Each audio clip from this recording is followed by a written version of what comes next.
Hello, my name is Enrique Lopez, and today I'm going to be completing the video for the week 4 assignment of the SEI FTE 217 Modern Sport Rifles. Today is June 21st of 2026. The rifle I got shipped from SDI is an AR-10, but since I'm going to be disassembling this AR-15 for a paint job, I'm going to get advantage of the situation to create the video with this AR-15 since they are very similar platform. I'm going to be showing that we don't have any magazine in here, that we are safe to work with no live ammunition. Both out. We visually and physically check that we don't have any live ammo on the rifle, neither on the working area. For the part 2, I'm going to demonstrate how to clean, lubricate, and inspect a fully disassembled AR platform. And also, I'm going to explain the different methodology that I used to make in the past. So first, I always like to start in the ball carrier group. This is like the main part on the rifle that have more friction and more functionality.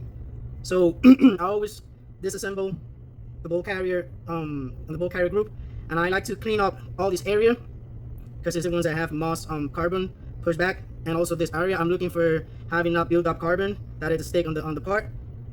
Also in the whole ball carrier group, what I like to do is like use like some hobbies lines with a brass brush, just like go slowly on it. If I see there's like a part that it's like have like a hard build up, so I like to soak the part on the hobbies lines. This is a product that I like to use, and let it soak for a couple hours, then give it a try. If I see that it doesn't go away, so I have ultrasonic cleaner, so I put everything in there with super green and just leave it for 30 minutes and have everything cleaned up like pretty well. And I also like to check every time after I just like clean it, I like to inspect like my fire pin is straight, I have no bend or cracks, also the tip of it is in good condition. I'm also look for the functionalities of the springs of the extractor and the ejector to see that they're working well. The rings here, I always check them well.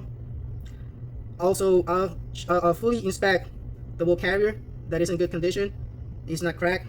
And so far for the lubricate, I like to lubricate the whole parts just a little bit, because let's say I'm going to be leaving the firearm for a while without using it. I like the part to be like well covered in oil so I don't get rust on any of the parts.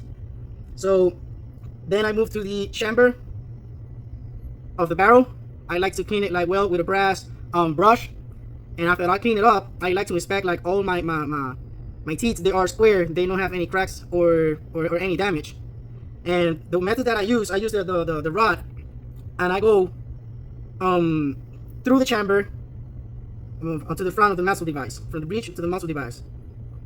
Sometimes I use like I like to use this kit here, the rods and all these parts that I have here.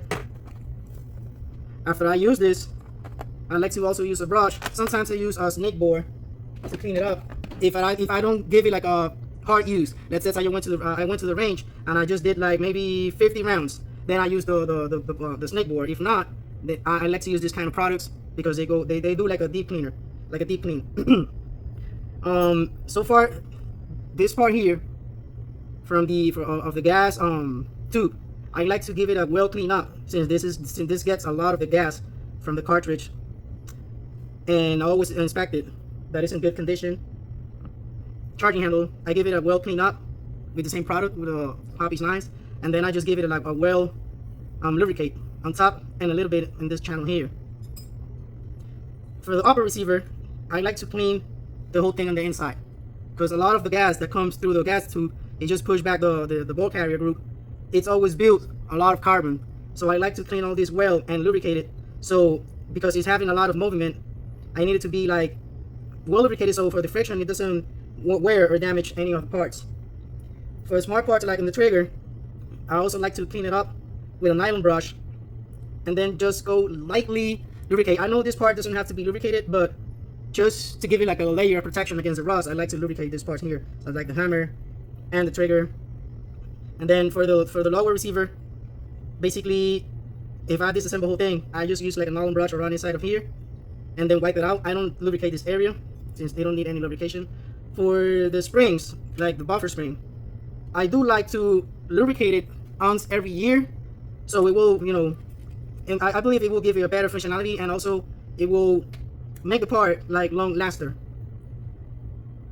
The method that I used in the past was just like basically clean up the ball carrier group and the bore of the barrel, because I didn't dare myself to disassemble the whole firearm and then having missing parts. But since I just started studying and get more knowledge of these firearms now, I like to disassemble the whole thing, just like wipe everything down, use some solvent, and wipe everything well clean. Like let's say if I do over 1,000 rounds, I like to take all these parts off and then put it on the ultrasonic cleaner and just like take it up, wipe it up, just lubricate every part that needs lubrication, and just like assemble everything back how it's supposed to be. So for the part 3 is to explain how to educate a customer to spot any and avoid any ammunition-induced malfunction. Many malfunctions occur because of the damaged cartridge and the dimensions, incorrect dimensions, poor quality ammunition, or ammunition that doesn't meet the firearm manufacturer specification. It happens a lot that somebody have AR-15 that is supposed to be chambered on 2.223, and by mistake they just get a 5.56 ammunition, and this just can occur on damage or even some injury. So we have to be looking at this and explain the customer on how to avoid the most risky situation, because safety is first. So some common signs of ammunition-related problems includes also failure to feed, failure to fire, stock cases, pierced primers, excessive recoils, unusual sounds, and pressure signs such as flattened primer or damaged cartridge cases. I will encourage customers to inspect their ammunition before loading magazines and to avoid using cartridge that appear damaged, corrode, or improperly assembled. AR platform rifles can be particularly sensitive to ammunition quality because they rely on the gas pressure to cycle the action. Short barrels, ARs, and rifles with adjustable gas system may be more susceptible to ammunition-related issues because variation in pressure can affect reliabilities. Underpowered ammunition may fail to cycle the bullet completely, while overpressure ammunition can cause excessive wear or damage to the components of the rifle. If customers do not understand this principle, seriously consequences can occur. Improper ammunition can also lead to malfunctions, damages parts, accelerated wears, and in extreme cases, catastrophic failure that may result in injury to the shooter by bystanders. So for me, understanding the ammunition selection and inspecting is like a very important part of the safe firearm ownerships. So for the part 4, as a gunsmith, I believe it is beneficial to train customers in proper shooting principles, including the grip and stance, or at least provide basic guidance when to have an appropriate shooting and a good experience. Well, a gunsmith's primary responsibility is to maintain and repairing firearms. Many customers complain about firearms performance that are actually related to shooter techniques rather than the mechanical issues. A proper grip and stance help improve accuracy, recoil control, and overall safety. For example, a customer may believe a firearm is malfunctioning when the real issue is an inconsistent shooting technique. By educating the customers on the proper fundamentals, we can help them to become safer and more effective shooters, while also reducing unnecessary troubleshooting of the firearm that are functionality incorrect.